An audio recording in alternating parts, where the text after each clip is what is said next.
Hi friends, welcome to my channel. This is Priyanka Mani. எல்லோரும் எப்படி இருக்கீங்க? இன்றைக்கி சண்டே ஸ்பெஷல் என்னன்னு சொல்லிட்டு பார்க்கலாம் வாங்க.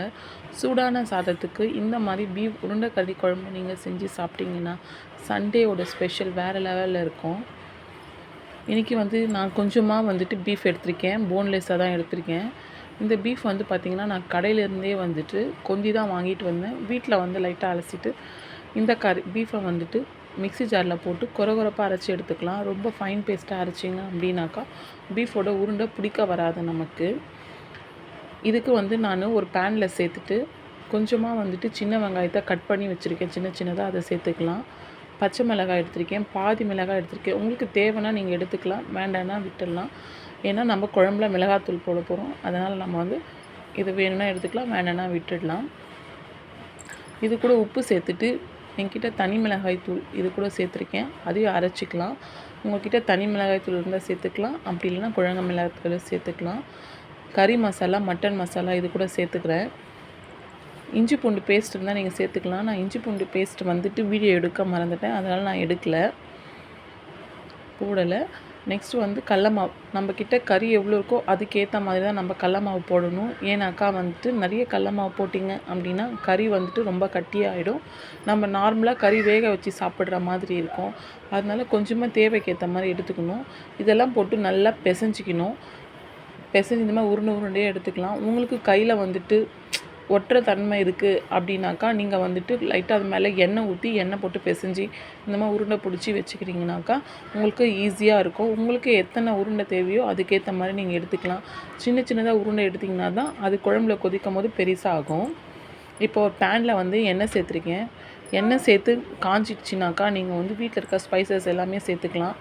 என்னென்னா பட்டை, லவங்கம், சோம்பு, ஏலக்காய் இந்த மாதிரி சேர்த்துக்கலாம்.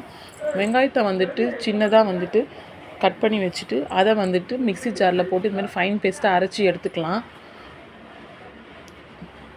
இது நல்லா வதங்கிடணும். நான் அரைக்கும் போது எண்ணெய் காஞ்சிச்சின்னு சொல்லிவிட்டு அவசரமாக எடுத்துட்டேன். இப்போ 2 பச்சை மிளகாவை எடுத்து 2 கீரி இது கூட நல்லா வதக்கிக்கலாம். தக்காளி எடுத்திருக்கேன். ஒரு பெரிய தக்காளியை கட் பண்ணி இந்த மாதிரி சைஸில் கட் பண்ணி வச்சுக்கலாம். இதை நல்லா எண்ணெயிலே வதங்கணும். இது நல்லா குழையணும். நல்லா குழஞ்சிருச்சுன்னா அப்படின்னாக்கா உங்களுக்கு நல்ல ஒரு டேஸ்ட் கொடுக்கும். இது கூட இஞ்சி பூண்டும் நம்ம சேர்த்துக்கலாம். உங்களுக்கு எவ்வளோ இஞ்சி பூண்டு வேணுமோ அதுக்கு ஏற்ற மாதிரி சேர்த்துக்கலாம்.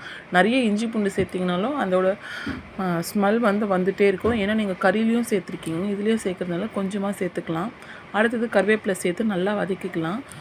குழம்பு மிளகாய்த்தூள், வீட்டில் அரைச்ச குழம்பு மிளகாய்த்தூள், கறி மசாலா, மட்டன் மசாலா. கறி மசாலா இல்லை அப்படின்னா நீங்கள் கரம் மசாலா சேர்த்துக்கலாம். இதை சேர்த்து நல்லா வதக்கிக்கலாம். எண்ணெயில் ஸ்லோ ஃப்ளேமில் வச்சு நீங்கள் வதக்கிக்கணும். இதை ஏன்னா மசாலாஸ் எல்லாம் தீந்துடுச்சு அப்படின்னாக்கா நல்லா இருக்காது. கூடவே மஞ்சத்தூளை சேர்த்துக்கலாம். இப்போ நான் ஒரு மிக்ஸி ஜாரில் 4 தக்காளி, ஒரு வெங்காயம் இது எல்லாமே சேர்த்து நல்லா ஃபைன் பேஸ்ட்டாக அரைச்சிருக்கேன். இதையும் சேர்த்து இது கூட நல்லா வதக்கிக்கலாம். பச்சை ஸ்மெல் போகணும். அதனால கொஞ்சம் சிம்மில் வச்சுட்டு பச்சை ஸ்மெல் போகிற வரைக்கும் வெயிட் பண்ணணும். எண்ணெய் நல்லா பிரிஞ்சு வந்ததுக்கப்புறமே பார்த்திங்கன்னா இதோட பச்சை ஸ்மெல் போயிருக்கும். இந்த ஸ்டேஜில் உங்களுக்கு எவ்வளோ தண்ணி வேணுமோ அதுக்கேற்ற மாதிரி சேர்த்துக்கலாம். அதாச்சும் குழம்புக்கு எவ்வளோ தண்ணி வேணுமோ அந்த மாதிரி சேர்த்துக்கலாம்.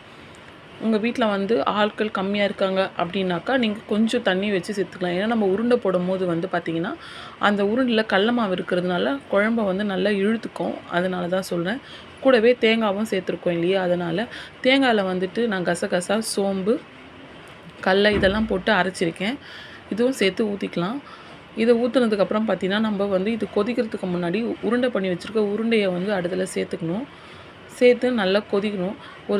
ஃபஸ்ட்டு கொஞ்சம் நல்லா கொதிக்க விட்டுட்டு அப்புறம் சிம்மில் வச்சுட்டு நீங்கள் எடுத்து பார்த்திங்கன்னா சூப்பரான கறி குழம்பு, உருண்டை கறி குழம்பு ரெடி ஆகிடும். இது கூடவே மல்லி இலையும் சேர்த்துக்கோங்க.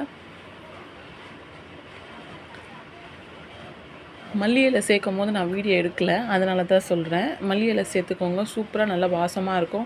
ஜஸ்ட் ஒரு 10 to 15 மினிட்ஸ் மட்டும் நீங்கள் வச்சிங்கன்னா போதும். உங்களுக்கு சூப்பரான உருண்டை கறி குழம்பு ரெடி ஆகிடும். இதை குக்கர்லலாம் போட்டு செஞ்சிங்கன்னா நல்லா இருக்காது. இந்த மாதிரி அகலமான பாத்திரத்தில் போட்டு செஞ்சிங்கன்னா சூப்பராக இருக்கும்.